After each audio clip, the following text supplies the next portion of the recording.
Fala galera, beleza? Jorgeta na área e sejam bem-vindos a mais um vídeo aqui no canal Oraplay. Como vocês estão? Começo de semana e vamos então para essa notícia interessantíssima aqui a respeito do mundo da pirataria, dos famosos PPP2 da vida. Confere sua inscrição, confere seu sininho e vamos falar então aqui de um estudo que afirma que a Denuvo quebrada no lançamento chega a reduzir 20% na receita do jogo. Denuvo, para quem não sabe, né, a galera aí do mundo dos games já está por dentro do que é, mas se trata de uma empresa que oferece ali um serviço de DRM, que é simplesmente ali um mecanismo, né, que eles colocam ali dentro do seu jogo para burlar pirataria, para evitar que a pirataria aconteça.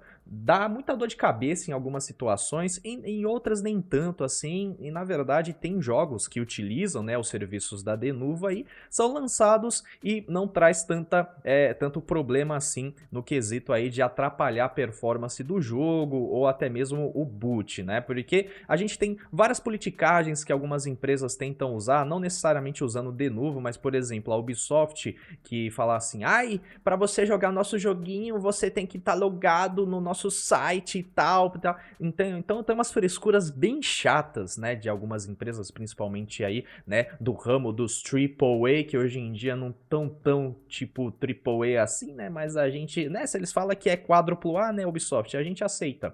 Mas vamos entender o que este estudo fala a respeito, né, que após 12 meses, por exemplo, né, de período em que não temos a quebra do Denuvo, ou seja, que a gente não tem aí os jogos que utilizam Denuvo serem craqueados por si só, de certa forma o serviço, né, de DRM da Denuvo deixa de ser significativo e não afeta mais as vendas aí dos produtos, né? Mas o que acontece? Aqui na internet, no próprio Oraplay, principalmente o boletim que a gente fala mais a respeito de games, né? Então, ó, quer acompanhar as nossas lives? Quarta-feira nós temos o Oraplay Connection, né? A partir das 7 horas, e nós temos também o nosso famigerado boletim que começa às 5 horas todo domingo, certo? Eu espero vocês lá pra gente bater aquele papo cabeça. Mas o que acontece é que de vez em quando a gente tem essa constante discussão a respeito de como a pirataria afeta o mundo dos games, dos animes, dos filmes em geral. E agora um estudo publicado por William Volkmann, que é um pesquisador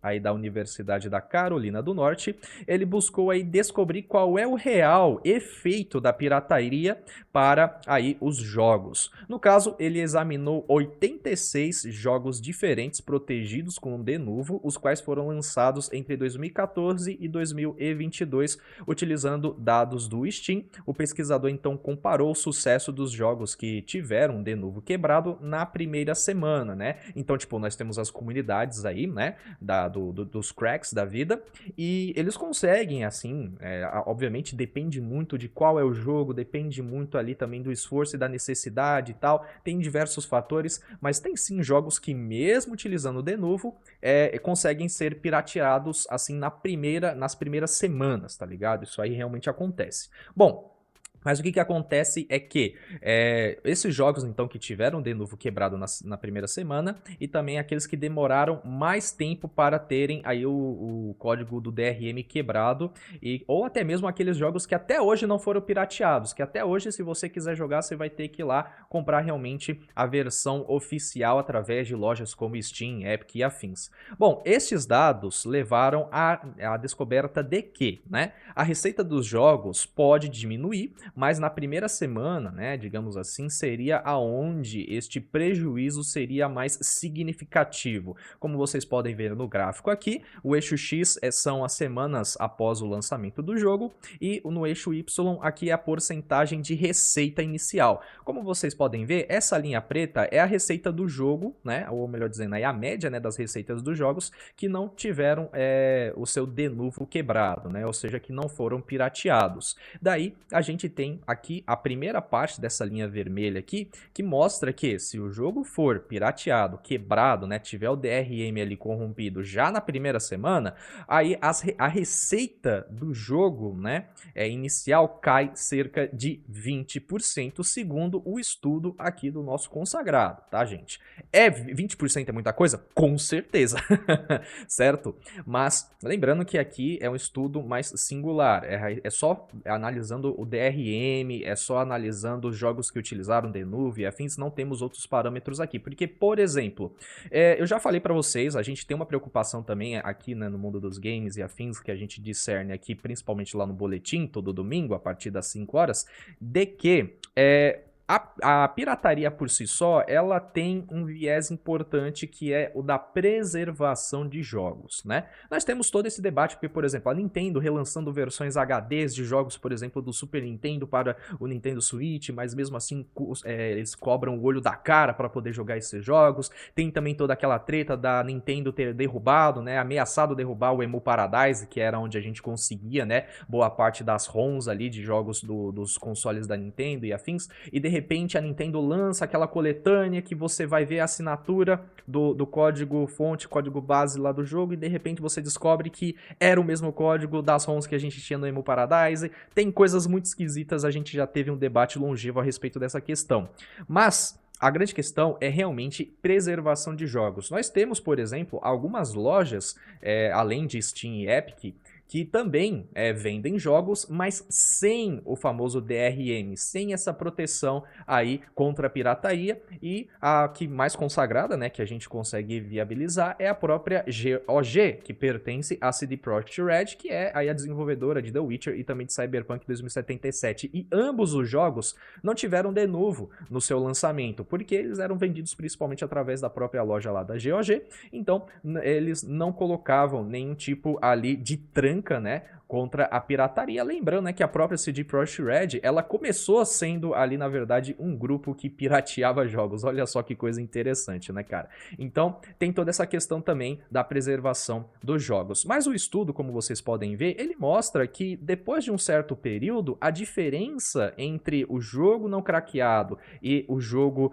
tendo ali o seu DRM quebrado, mostra uma diferença cada vez menor no quesito do prejuízo à receita inicial do game, né? Então, porventura, a gente pode ver, empresas, já temos algumas empresas que fizeram isso, que era o quê? Pegar, ver lá, o jogo aqui já vendeu o suficiente, nós tivemos aqui um ganho muito bom, muito interessante. E lembrando, a Denuvo é uma empresa terceirizada, você paga pelos serviços dela, né? Então eu creio que dessa forma acaba sendo viável aí para as empresas também falar o seguinte, agora pode tirar lá o Denuvo, não há mais a necessidade de ter este protocolo protegendo lá o nosso produto, porque o nosso produto já vendeu pra caramba, né? Pode ser também que as empresas tenham esse tipo de abordagem, mas olha só que coisa interessante. Os dados então sugerem que o aparecimento de um crack, né, reduz a receita em relação ao cenário sem crack, como a gente falou aqui, né? Na primeira semana, se tiver o crack, é 20% ali de receita que pode estar sendo perdida por conta da pirataria.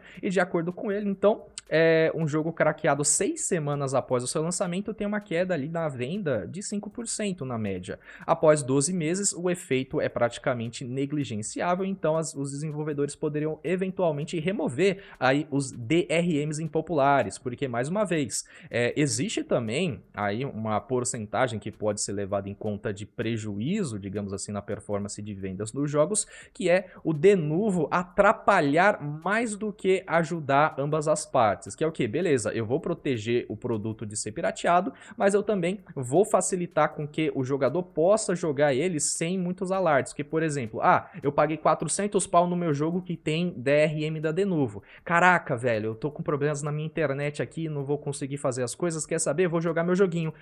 Preciso estar logado na internet para poder viabilizar. É muito chato isso, né, gente? Então, existe uns pormenores aí que também são contra o uso de Denuvo. Mas a gente tem que lembrar, né? Aqui é um estudo singular, só foi falando de Denuvo em cima dos jogos e não da pirataria como um todo, né? E teve um estudo há muito tempo atrás, que é bastante interessante da gente trazer aqui para nossa pauta, que é a respeito de uma pesquisa que foi encomendada pela União Europeia, que por sua vez trouxe uns resultados bastante interessantes a respeito do debate aí, certo? Sobre a pirataria ser ou não prejudicial para vendas de música, filmes, games e afins. Bom, o que acontece? esse estudo ficou pronto, só que a União Europeia simplesmente sumiu com ele.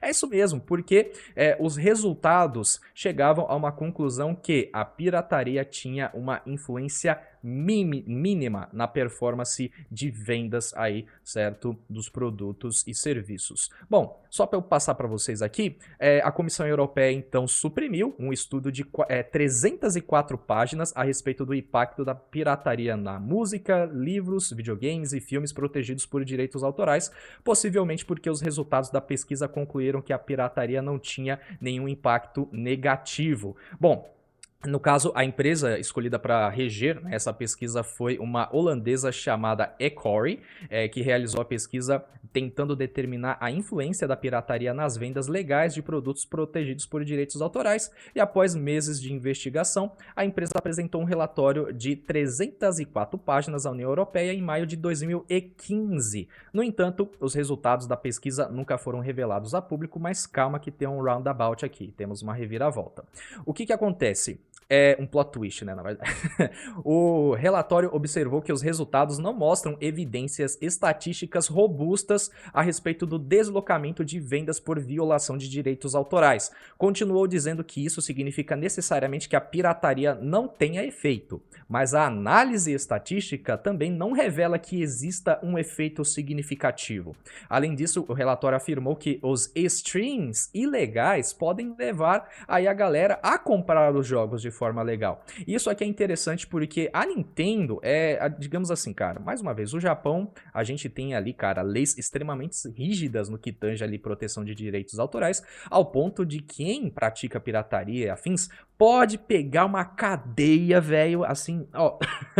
Vocês viram, né? O cara que, por exemplo, desbloqueou o Nintendo Switch, ele foi condenado ali, a Nintendo foi atrás do cara e conseguiu condenar ele, e o cara vai ter que dar 20% da receita dele mensal pra Nintendo até ele morrer, tá ligado? Vai pagar uma multa violenta pra Nintendo até o cara ir de arrasta, velho. Então a Nintendo é a grande protagonista nesse quesito aqui de pirataria no mundo dos games, porque realmente ela é poucas ideias, e no que tange streaming, ela tava uns anos atrás com umas ideias muito malucas de, por exemplo, olha, tem muita gente jogando nossos jogos no YouTube, na Twitch, e quer saber? Eles estão aqui prejudicando nossas vendas. Nem fizeram o estudo, não fizeram encomenda, não fizeram nada, só chegaram nessa conclusão. Quer saber? YouTube, ó, esse cara que tá jogando aqui o novo joguinho do Mario, eu quero 30% da receita que ele tiver com esse vídeo, entendeu? Então uns negócios assim muito malucos. Hoje a Nintendo tá um pouquinho mais branda, tá um pouquinho mais tranquila com relação a streamings, pelo menos, né, cara? Mas ainda assim,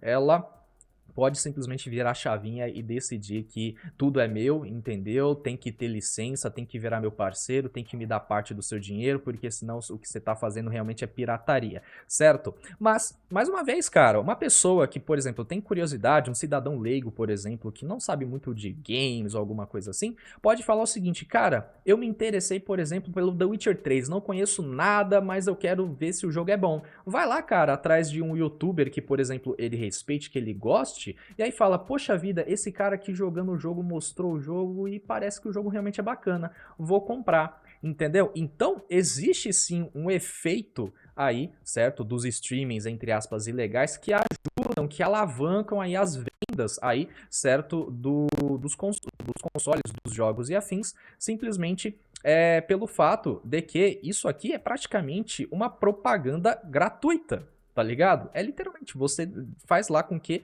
o seu produto tenha uma popularidade sem você investir dinheiro. Olha só que coisa boa, né? Mas a Nintendo, por exemplo, é poucas ideias, não quer saber disso aí não. Bom, as desvantagens da pirataria estavam mais ligadas aos filmes de grande sucesso, ou seja, os grandes blockbusters, né? Aqueles filmes eventos, como a gente chama aqui, onde o resultado mostra que uma taxa de deslocamento é de cerca de 40%, o que significa que para cada 10 filmes assistidos ilegalmente, 4 filmes a menos são consumidos também legalmente. Então, afirmou aqui a empresa holandesa. E realmente, cara, essa parte dos filmes né, do vazamento de filmes ou da pirataria mesmo de filmes que, por exemplo, saíram no cinema, pode trazer sim um certo prejuízo. Por exemplo, o Deadpool e Wolverine, um exemplo recente, ele vazou inteiro na internet antes dele chegar a ser lançado oficialmente, por exemplo, aqui em terras tupiniquins. Só que é o que eu falei, é um filme-evento muito forte, muita gente então simplesmente deslogou do X, não quis saber, esperou o lançamento do filme para poder assistir, né? E muita gente pode até ter tido a curiosidade, como eu mesmo, fui lá e vi a versão Paraguation mesmo, pra eu ver o que tava acontecendo, mas cara, depois eu fui ver o filme no cinema mesmo, entendeu? Lembrando, é um filme que passou do bilhão, se tornou o filme Rated R com maior receita da história da indústria do cinema, passou Coringa, né? E aí, essa é a grande questão, certo? De que talvez a pirataria, né, possa também servir como uma forma da pessoa testar o produto. Então, por exemplo, no mundo dos games, nós temos vários parâmetros, como por exemplo, beleza, você quer jogar o jogo pirata, mas você pode acabar baixando ali um vírusinho sem querer, né? Se a pessoa não manjar direito ali aonde ir, como pegar ali o torrent, né, para poder tá jogando ali de uma forma mais segura o seu joguinho, você pode acabar correndo riscos, né? Isso aí existe realmente. Mas até então, a pessoa pode recorrer também a tipo, esse jogo aqui tá meio caro e eu queria testar, eu queria realmente colocar meu hands-on aqui para poder botar para quebrar. Vai lá, pega o jogo Paraguation mesmo, joga e fala, caraca, velho, esse jogo realmente é bom, eu vou comprar. Isso aconteceu comigo com The Witcher 3, que eu falei, era DRM free, então não tinha problema de você baixar o jogo e de repente pegar um vírus, porque não tinha DRM, não tinha nenhum tipo de impedimento, certo, para o jogo ter passado ali por um crivo da galera piratear, da galera criar um crack pro jogo, não havia necessidade. E joguei o jogo, gostei, zerei na época, Paraguation mesmo, mas depois eu comprei o jogo mais 2 vezes. Tanto pro meu Play 4, né, quanto para PC depois. Então eu comprei o jogo acaba se vingando também aí ao longo prazo, certo? Bom, lembrando também que este estudo estava completamente obscurecido. A União Europeia sumiu com essa parada, mas acabou se tornando público depois que membros do Parlamento Europeu, chamada, né, uma membra, no caso aqui, Julia Reda, olha só, ela publicou o relatório na sua página pessoal da internet dizendo que a Comissão da União Europeia esqueceu de nos contar a respeito disso. Reda obteve uma cópia do relatório por meio de uma solicitação de acesso a documentos da União Europeia para ali o setor de liberdade de informação. A Organização Europeia, então, de Direitos Autorais afirmou que em seu site o conteúdo completo do relatório foi intencionalmente ocultado, apontando para um artigo acadêmico de 2016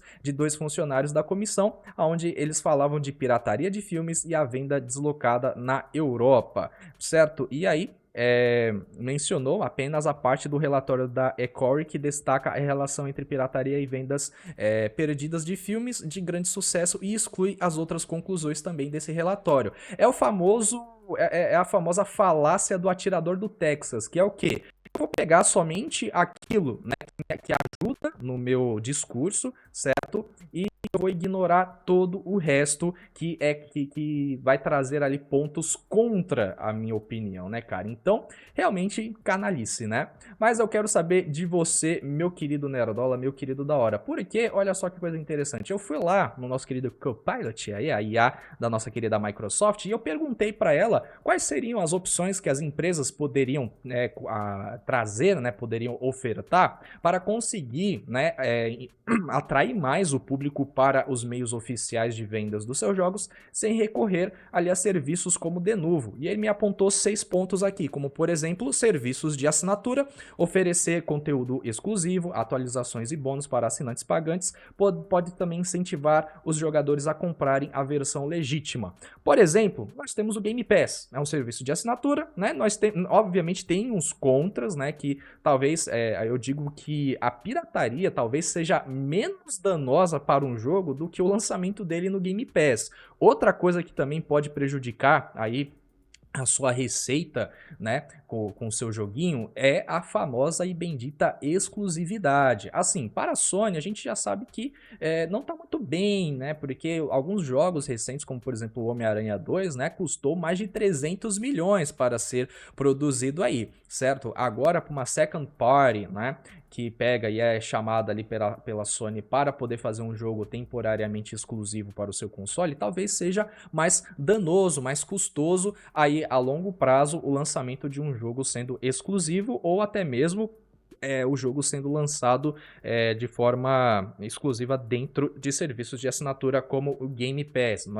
A gente já tá vendo a Microsoft mudar de estratégia com relação ao Game Pass. Agora vai ter versões da assinatura onde você não vai ter acesso aos jogos Day One. Algumas empresas já não querem mais saber da Microsoft. Inclusive, eu coloquei aqui no canal, tem um vídeo falando a respeito da Xbox que está interessado em saber por que a galera está ignorando o Xbox. No caso, eu estou falando dos desenvolvedores. O link, o vídeo, né, vai estar linkado aqui no card para você assistir, mas nós temos também aí alguns problemas relacionados justamente à questão de serviços de assinatura. Preços competitivos, eu acho que isso aqui, cara, é extremamente essencial, porque, por exemplo, o recente jogo lançado Silent Hill 2, eu joguei no PPP2. Por quê? Não é porque eu queria jogar o jogo piratão mesmo, eu sou malvado. Não, cara. R$350 a versão básica do jogo. 400 a versão Deluxe. O que eu fiz? Fui lá, joguei o jogo no Paraguation e quando o jogo tiver menos de 200 pau eu compro, entendeu? Porque a gente também tem aquele fator das empresas estudarem os mercados onde elas vão lançar os seus jogos e colocar um preço adequado para que as pessoas possam comprar. Obviamente, temos uns pontos contras. Por quê?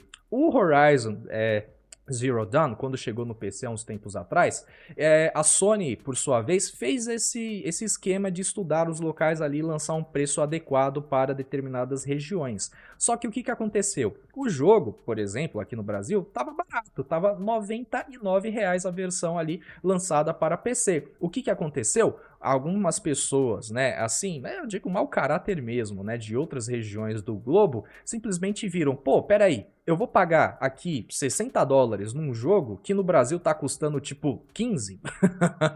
Que se dane, eu vou fazer aqui o meu jeito aqui e vou conseguir comprar, mudar aqui minha IP, vou tentar abrir uma conta aqui que vai me dar acesso lá, uma conta internacional, alguma coisa. O que aconteceu? A Sony voltou atrás, tirou o preço de 99 e colocou um preço de lançamento de jogo novo, 199 conto no Horizon Zero Dawn para PC. Realmente existe diversos pontos contra, então não dá para falar que existe um caminho singular onde tudo vai ser lindo e maravilhoso. Bom, outra questão aqui é campanhas de conscientização, né? Que eu já acho meio frescura, não há necessidade não, entendeu? Porque eu falo para vocês, ó, vai no Paraguation, por favor, tenta se informar, né, para não cair num sites errados, para não baixar coisa, né, que pode aí trazer prejuízo para sua máquina e yara, né?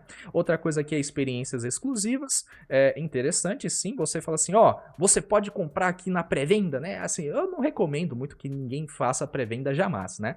Mas tem gente que quer fazer a pré-venda lá do Assassino Kleber Sombras, porque, eu quero a roupinha aqui do Yasuke carregado de espada, tá ligado? Aí vai de cada um, né? Mas pode ofertar ali, obviamente, experiências exclusivas. Algumas pessoas, né, algumas empresas colocam lá, quem comprar na pré-venda vai ganhar o artbook digital, o álbum digital, yara, vai ter aqui uns remeleixos, vai ganhar umas roupinhas diferentes, exclusiva para quem fizer a pré-venda. Proteção também de conteúdo criativa, implementar métodos de proteção menos intrusivos e mais aceitáveis pelos consumidores, como DRMs mais suaves ou sistemas de verificação online. A gente já falou a respeito dessa questão de verificação online aqui, que realmente é um pé no saco, atrapalha muito, porque quando a pessoa compra um jogo e paga 400 pau, ela quer comodidade, cara, ela só quer apertar start e começar a jogar. Agora você entra no jogo e fala, faça login na sua conta da PlayStation Network, que a gente já falou várias vezes.